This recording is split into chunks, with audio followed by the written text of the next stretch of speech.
guess people don't see that coming, but I love Lose Yourself. And so we were in an area where we were like, I think we were in Michigan, and I just started, I started playing acoustically Lose Yourself, and I just started off with like, yo. And everybody's just like, what is happening? This is really weird. But I love a great song. I don't care what genre it's in. I don't care if it's completely opposite from what people think is, country music. And I love a great song. Yeah. One of the Googler questions that we got was about which song of yours is the most fun for you to perform? I really like Better Than Revenge. It's a song off of the album Speak Now, and it's about a girl who stole my boyfriend. And I got mad. And I wrote a song about it.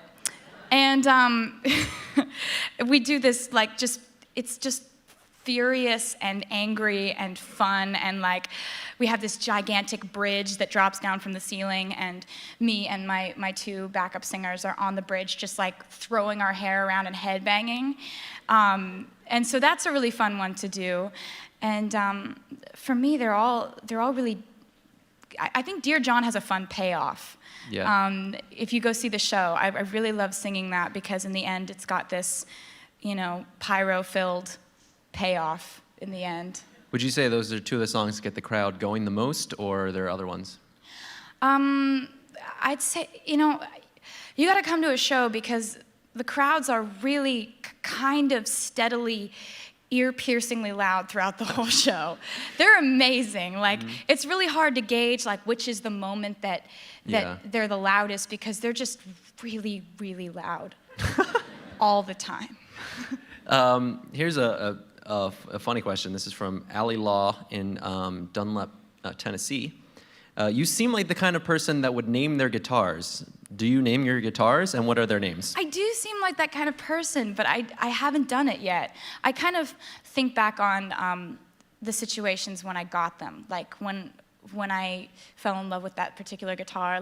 There's one of my guitars, it's an acoustic, and it's blue, and it's got koi fish swimming up the neck. Mm-hmm. And inlays. It's just beautiful. And it was, Bob Taylor sent it to me for my 18th birthday. Oh, wow. So I remember the first time I opened up this guitar case, and I'm just like, oh, there's fish on the guitar. It's this gorgeous guitar. And so that's what I remember about that. And then there's this sparkly guitar that I play that has hundreds of tiny little crystals on it. And it looks like we had it specially made, but really we just glued them on. Oh, really? Yeah. And sometimes little ones fall off, and so we'll have to super glue more on with tweezers. Mm-hmm. So that's always what cracks me up about that, because it's everyone's like, where did you have your guitar specially made? I'm like, super glue. How many guitars do you use in a show? How many of those do you go through? Okay, well, that was a weird sound I just made. That was weird, sorry. The first one is electric. The second one is acoustic koa. Then there's the 12-string. Then there's the blue koi fish one. And then there's 4 or 5. Yeah, wow. And then there's a ukulele and a banjo. Of course, and banjo. A piano. Yeah. Obviously, you're on tour a lot, and that's where you spend a lot of your time. But there were a lot of questions about what you do when you're not performing and you're in between gigs, besides writing songs like you do. And so, I guess first question: are there any movies that you like to watch while you're on tour? I watch a lot of TV, mm-hmm. a lot of TV. And my favorites are the crime shows, where it starts out and, you can't miss the first scene, or else you miss the discovery of this crime scene. And then, the twists and turns of it all. I love CSI, Law and Order SVU, Without a Trace, NCIS, Lock Up Raw. Wow. I just am really afraid of getting in trouble. You have no idea. All right, so that's who watches Lock Up. It's Taylor Swift, actually. Yeah. That's awesome. Oh, no. But also, one of the questions that we got was about what books that you read in your free time. Oh, mostly history. I'm obsessed with other time periods, and like I'm always looking up museums or like the historical society or like historical landmarks that we can go to in a particular city where we are. And recently I've been reading a lot of books on like John Adams and Abraham Lincoln, and I read this like 750-page book called The Kennedy Women, and it dates back to like the lineage of the first Kennedy woman who came across from Ireland on the boat in like the 1860s, and it's just this crazy, interesting read. So that's what I've been reading lately. I'm sort of obsessed with history. Yeah. Well, let's talk about books for a second. One of the questions that we got actually from one of the future Googlers in the audience was that about how you wrote a novel when you were 11 years old. I was 14. 14? No, wait. You were younger? I was like 13, I think. 13? Yeah, but I did. I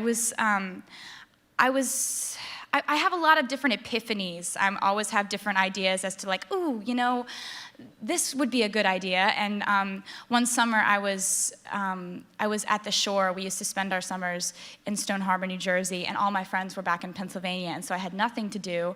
And so I had this epiphany: I'm going to be a novelist, and I'm going to write novels, and that's going to be my career path.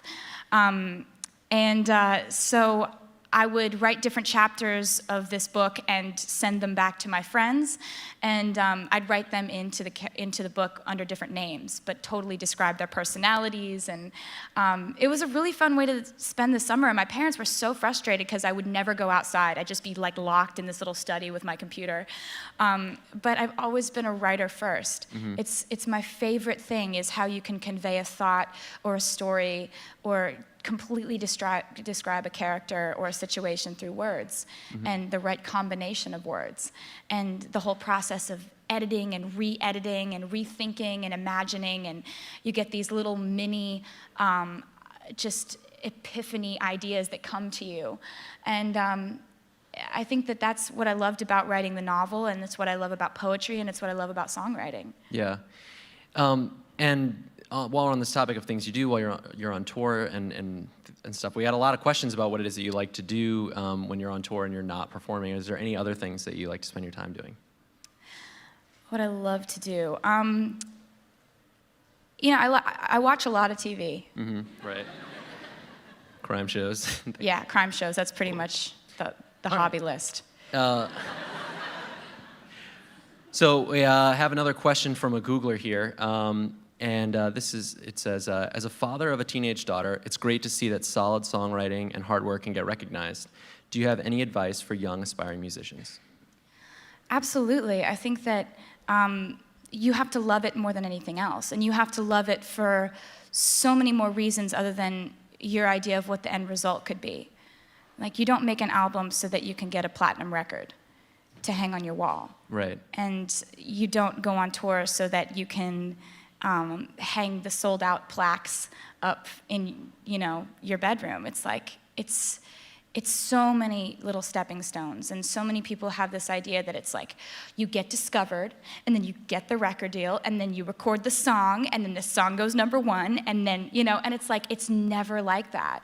Like, very rarely is it like one thing leads to another, which leads to another end result. It's so many dead ends and switching directions and going back and replanning and rethinking, and so many interviews and strategy meetings and management meetings and PR meetings, and so many things that are so outside of music that you have to love music so much that just your hour and a half to 2 hours on stage every night is worth everything else that you're going to go through.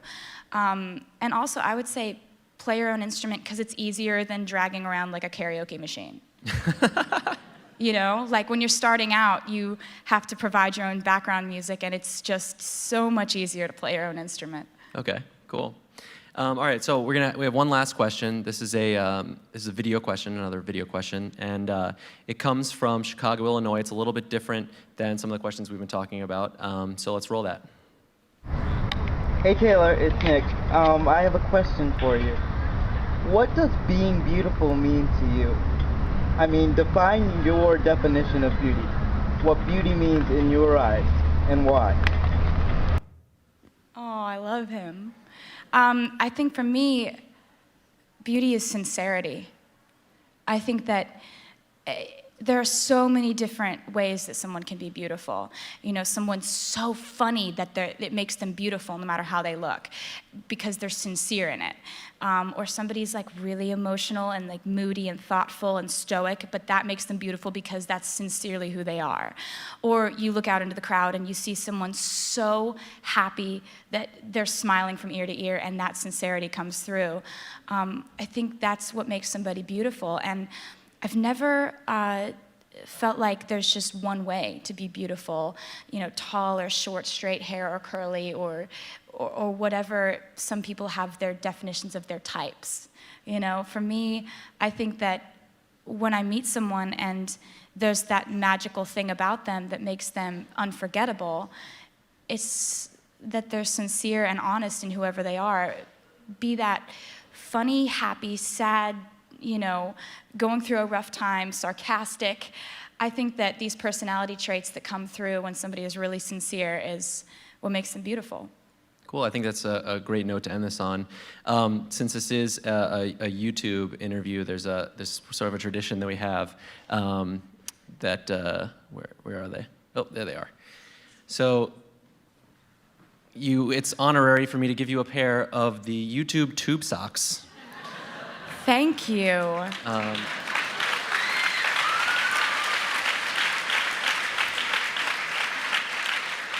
And I'm sure I can wear these with sandals, and you're going to be wearing those are going to look so great. They'll be really great for you on tour. Now, we actually, we handed out some tube socks to people that were coming in. Who got tube socks here? So there's a thing inside. All of you guys that got tube socks, you're actually getting tickets to Taylor's show tonight. So I will see you later. let's hear it one more time for Taylor Swift.